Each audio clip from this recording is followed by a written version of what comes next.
नमस्कार बच्चों, स्वागत है आप सभी के आपके अपने YouTube चैनल पे। ओके, क्या आप तैयार हैं? साथ में नोटबुक और पेन जरूर रखना है और चीजों को समझना है और नोट डाउन भी करना है। ओके, तो चलिए बच्चों, आज हम लोग क्लास 12th केमिस्ट्री का जो सॉल्यूशन चैप्टर है उसका नेक्स्ट पार्ट करने वाले हैं, जिसका नाम है अणु संख्य गुणधर्म।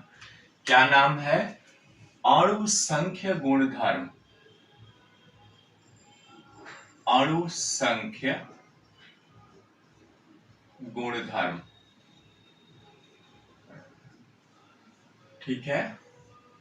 क्या नाम है टॉपिक का? अणु संख्य गुणधर्म। इसको इंग्लिश में कहते हैं कॉलीगेटिव प्रॉपर्टीज,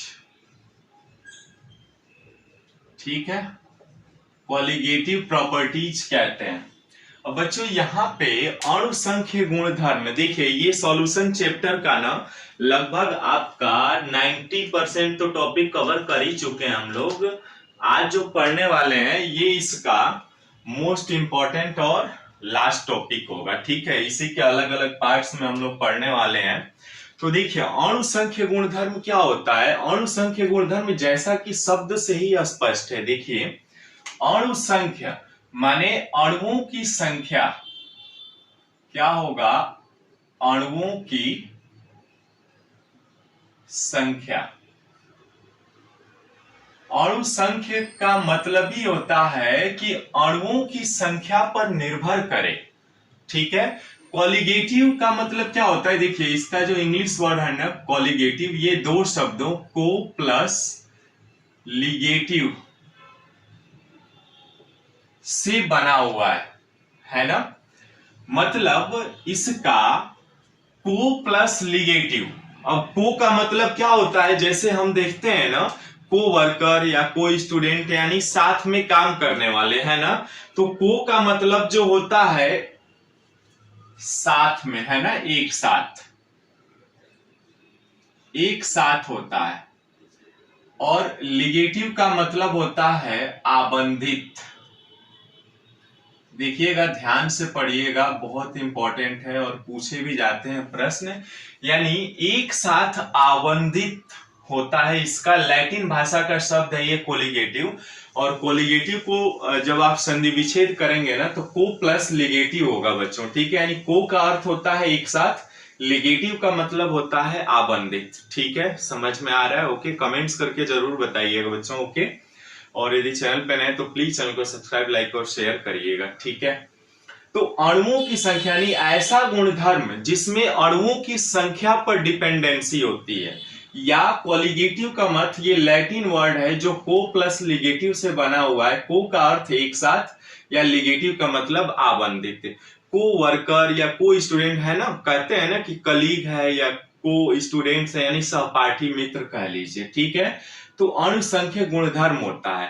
अब देखिए अणु संख्य गुणधर्म का मतलब ये नहीं होता है कि अब मान लेते हैं कि हम यहाँ पे NaCl या LiCl ले लें, ठीक है, तो उसको इसकी प्रकृति पर निर्भर नहीं करेगा। मतलब ये हुआ कि यहाँ पर कोई भी है, कौन है, NaCl है कि LiCl है, इससे इसको मतलब नहीं है। इसकी अणुओं की संख्या से मतलब है, यानी इसकी गिनती से मतलब है कितने अणु उपस्थित हैं। तो यहाँ पे NaCl को मान लीजिए कुछ नहीं है तो एक NaCl उपस्थित है और यहाँ पर एक LiCl उपस्थित है, ठीक है। समझ में आ गया मोटा मोटा कि अणु संख्य गुणधर्म क्या होते हैं। तो वहां पर हम लिख सकते हैं इसकी परिभाषा, वे सभी गुणधर्म जो विलयन में, यहाँ पे डेफिनेशन लिखेंगे, डेफिनेशन लिखते हैं, ठीक है। वे सभी गुणधर्म, वे सभी गुणधर्म,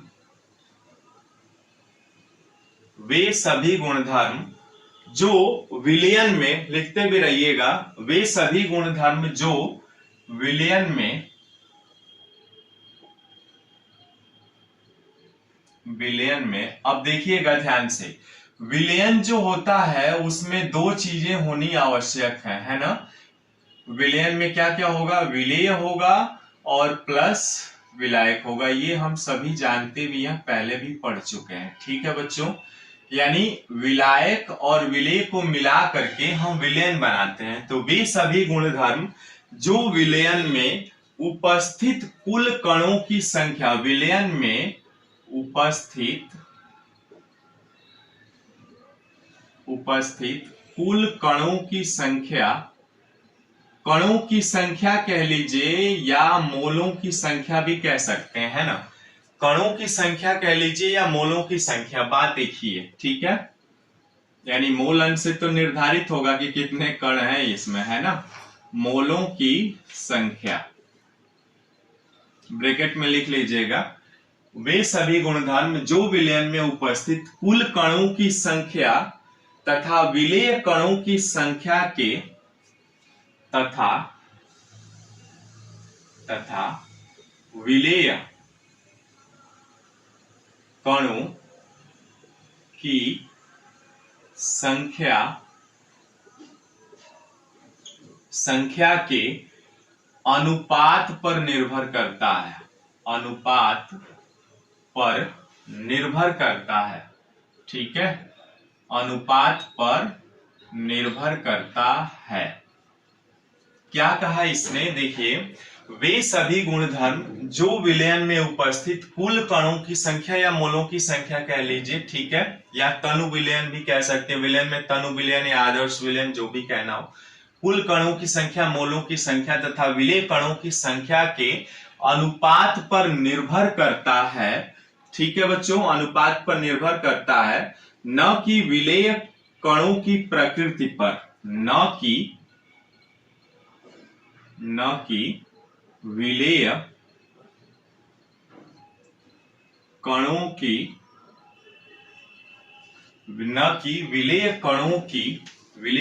की प्रकृति पर निर्भर करती है। न कि विलेय कणों की प्रकृति पर निर्भर करती है। अब देखिए ध्यान से यहाँ पे, ठीक है। तो क्या होगा, वे सभी गुणधर्म, जैसा कि हमने देखा ना अभी, NaCl हो या LiCl हो या शुगर हो या कोई भी लवण हो, उससे इसको मतलब नहीं है। इसकी संख्या क्या है उससे मतलब है, इसकी प्रकृति, नेचर पर कोई डिपेंडेंसी नहीं होती है। ठीक है, तो वे सभी गुणधर्म जो विलयन में उपस्थित कुल कणों की संख्या या मोलों की संख्या तथा विलेय कणों की संख्या के अनुपात पर निर्भर करता है, न कि विलेय कणों की संख्या की प्रकृति पर निर्भर करती है। अणुसंख्य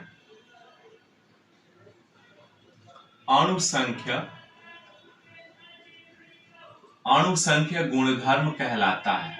अणुसंख्य गुणधर्म कहलाता है। अब देखिए, जो हमारे 12th क्लास के सिलेबस में हमें अणुसंख्य गुणधर्म 4 तरह के पढ़ने हैं। कितने पढ़ने हैं? 4 तरह के। ठीक है, तो यहाँ पे लिख लेते हैं, अणुसंख्य गुणधर्म 4 तरह के होते हैं, है ना। अणुसंख्य गुणधर्म, अणुसंख्य गुणधर्म, ठीक है। अणुसंख्य गुणधर्म जो है कुल 4 तरह के होते हैं। यहां पर हम देखेंगे 4 तरह के होते हैं जो हमारे सिलेबस में पढ़े हुए हैं। ठीक है, होते हैं। अब पहला क्या हो जाएगा, पहला जो है आपका वाष्प दाब का आपेक्षिक अवनमन। वाष्प दाब का आपेक्षिक अवनमन, है ना। वाष्प दाब का आपेक्षिक अवनमन,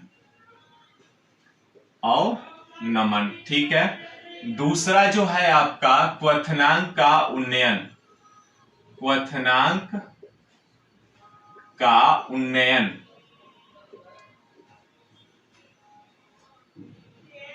ठीक है। क्वथनांक का उन्नयन यानी एलिवेशन इन बॉइलिंग पॉइंट, ठीक है। तीसरा क्या हो जाएगा आपका हिमांक का अवनमन।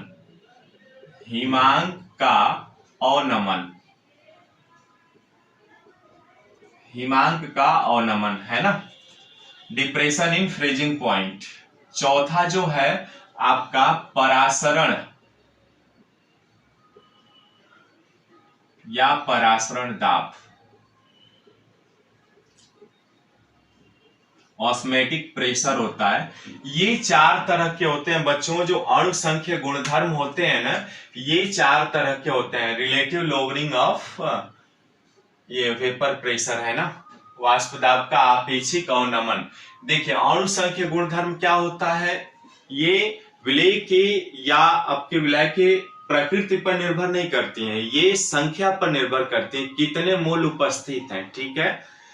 और अणु संख्य गुणधर्म 4 तरह के पढ़ने हमें। पहला वाष्प दाब का आपेक्षिक अवनमन, दूसरा क्वथनांक का उन्नयन, हिमांक का अवनमन, परासरण या परासरण दाब, ठीक है। तो इस तरह से ये अणु संख्य गुणधर्म कहलाते हैं।